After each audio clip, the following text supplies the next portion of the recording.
Assalamualaikum warahmatullahi wabarakatuh. Kenalkan, nama saya Iqbal Hasyim Ramadan dari program studi Teknik Sipil Universitas Islam Syekh Yusuf. Nah, di sini saya akan menjelaskan tentang perencanaan pondasi tiang panjang pada proyek pembangunan gedung 7 lantai. Dosen pembimbing 1, Dr. Insinyur Agus Budiono, Magister Teknik. Dosen pembimbing 2, Abdul Basit, Sarjana Teknik Magister Engineering. Ke latar belakang, pondasi merupakan suatu bagian penting dari bangunan tinggi maupun jalan, jembatan, bendungan, dan konstruksi lainnya. Tanpa pondasi yang kuat, pasti akan mengalami kegagalan konstruksi. Secara umum, pondasi diartikan sebagai bangunan bawah yang berfungsi untuk meneruskan beban maupun gaya yang disebabkan oleh bangunan atas lapisan tanah di bawahnya pada kedalaman tertentu, tanpa mengakibatkan terjadinya penurunan bangunan di luar batas toleransinya. Oleh sebab itu, pondasi harus direncanakan dengan cermat dan teliti agar pondasi mampu memikul beban sampai batas keamanan yang telah ditentukan, termasuk mendukung beban maksimum yang mungkin terjadi. Tujuan dari perencanaan pondasi tiang panjang pada proyek pembangunan gedung 7 lantai ini adalah untuk mengetahui pengaruh daya dukung ultimate dan daya dukung izin pada pondasi tiang panjang. Yang kedua, untuk mengetahui pengaruh daya dukung ultimate lateral tiang panjang. Yang ketiga, untuk mengetahui pengaruh nilai efisien kelompok tiang panjang. Untuk landasan teori di sini adalah di dalam proyek konstruksi pondasi merupakan salah satu yang perlu diperhitungkan. Pondasi adalah beberapa bagian dari sistem rekayasa yang dapat menyalurkan berat bangunan yang dipikul pada pondasi dan bebannya diberikan ke dalam tanah keras di bawahnya. Proses pemancangannya ada 4 proses. Dalam proses pemancangan ini menempatkan tiang panjang ke dalam tanah sesuai perencanaan yang sudah dihitung. Umumnya proses pengerjaan pada pondasi tiang panjang dijelaskan di bawah ini. Persiapan pertama yang dilakukan adalah membuat tanda. Tiap panjang harus diberi tanda serta tanggal saat tiang tersebut dicor. Titik-titik angkat yang tercantum pada gambar harus dibubuhi tanda dengan jelas pada tiang panjang. Untuk yang kedua, langkah-langkah pengangkatan tiang. Nah, proses pengangkatan tiang ini harus hati-hati karena kalau tidak hati-hati akan dapat merusak tiang. Langkah-langkah saat pemancangan. Alat pancang ditempatkan sedemikian rupa sehingga ashemer jatuh pada atop titik pancang yang telah ditentukan. Tiang diangkat pada titik angkat yang telah disediakan pada setiap lubang. Tiang didirikan di samping driving led dan kepala tiang dipasang pada helmet yang telah dilapisi kayu sebagai pelindung dan pegangan kepala tiang. Ujung bawah tiang didudukan secara cermat di atas patok tiang pancang yang telah ditentukan. Penyetelan vertikal tiang dilakukan dengan mengatur panjang backstay sambil diperiksa dengan waterpass sehingga diperoleh posisi yang betul-betul vertikal. Sebelum pemancangan dimulai, bagian bawah tiang diklem dengan center gate pada dasar driving led agar posisi tiang tidak bergeser selama pemancangan, terutama untuk tiang batang pertama. Pemancangan dimulai dengan mengangkat dan menjatuhkan hammer secara kontinu ke atas helmet yang terpasang di atas kepala tiang. Nah, untuk kualitas tiang panjang. Pertama, kondisi fisik tiang. Seluruh permukaan tidak rusak atau retak. Umur beton telah memenuhi syarat. Kepala tiang tidak boleh mengalami keretakan selama pemancangan. Dan antara tiang dipengaruhi dari luasan desain fill cap dan tidak langsung bergantung kepada jarak antara tiang. Apabila jarak antara tiang terlalu lebar dan tidak teratur, maka luasan desain fill cap bertambah besar atau menyebabkan volume beton jadi semakin besar hingga anggaran pembangunan. Di bawah ini adalah contoh penyusunan tiang per fill cap dari Bowles 1984. Itu ada gambar pertama ada yang 3 tiang panjang, gambar kedua 4 tiang panjang, 5 tiang panjang, 6 tiang panjang, 7 tiang panjang, dan seterusnya. Studi kasus yang saya lakukan adalah di kawasan pergudangan Taman Tekno BSD Tangerang Selatan. Bisa dilihat di gambar hasil proyek. Desain pondasi tiang panjang. Saat melakukan analisa pondasi tiang panjang dipakai beban aksial, geser, momen X, dan momen Y masing-masing sebesar 730,553 ton, 6,2487 ton, 2,017 ton, dan 21,8489 ton dikarenakan memiliki beban aksial terbesar. Desain tiang panjang dapat dilihat pada gambar di bawah ini.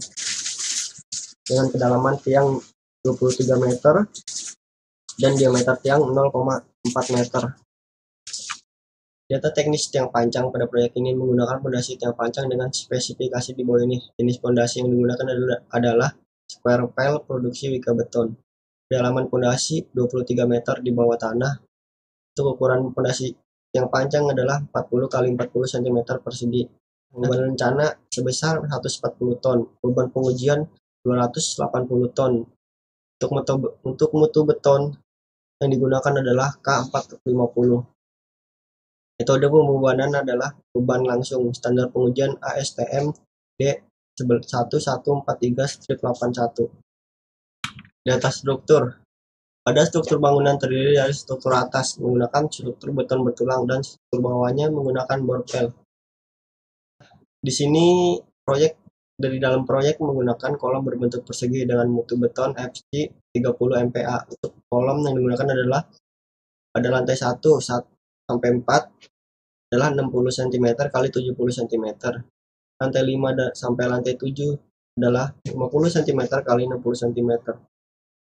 Balok di sini menggunakan ukuran dari lantai 1 sampai 4 sebesar 40 cm kali 50 cm. Lantai 5 sampai 7 sebesar 30 kali 30 cm kali 40 cm. Plat menggunakan ketebalan plat lantai 1 sampai 4 sebesar 120 mm. Plat lantai 5 sampai 7 sebesar 100 mm. Perhitungan pembebanan, perhitungan beban mati dan beban hidup. Beban mati yang didapat pada lantai sebesar 1,49 kN per meter persegi. Untuk beban dinding dan partisi sebesar 10,40 kN per meter persegi. Beban hidup yang didapat pada plat lantai adalah sebesar 2,4 kN per meter persegi. Untuk beban hidup plat atap sebesar 0,96 kN per meter persegi. Perhitungan pembebanan bordes dan tangga. Total beban mati pada tangga adalah 1,21 kN per meter. Untuk beban hidup pada tangga sebesar 1,33 kN per meter. Nah, bordes. Total beban mati pada bordes sebesar 0,88 kN per meter. Itu total beban hidup pada bordes sebesar 1,33 kN per meter. Untuk perhitungan berat struktur, beban mati plat lantai 1 sampai 6 sebesar 69,983 ton. Untuk beban mati plat lantai 7 sebesar 5,27 ton. Untuk beban mati yang bekerja di balok sebesar 226,414 ton. Tangga, total beban mati plat tangga sebesar 0,524 ton. Untuk beban hidup tereduksi, total beban hidup pada lantai 1 sampai 7 sebesar 117,422 ton. Total beban hidup tereduksi sebesar 20% sama dengan 35,226 ton. Dengan pada metode kali ini adalah menggunakan metode Meyerhof dan Terjagi. Untuk pertama kita akan membahas perhitungan metode Meyerhof dengan data sondir. Bisa dilihat oleh kawan-kawan, hasil yang saya dapat adalah untuk isinya sebesar 2.313,67 ton. Nah, untuk AP-nya 0,126 meter persegi. Nah, untuk KIP-nya sebesar 290,86 ton. Saya dukung selimut tiang pada tiang pancang. Jumlah hambatan lekatan sebesar 892 kg per cm persegi. Maka diubah menjadi keton adalah sebesar 8.782,12 ton. Untuk K-nya adalah 1,257 meter.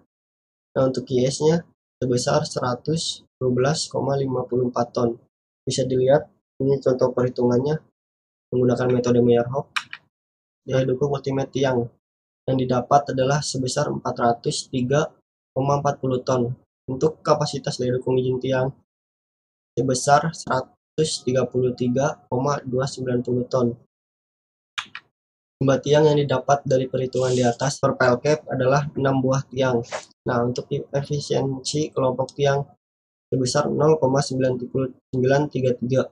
Untuk kapasitas dukung kelompok tiang sebesar 746,157 ton.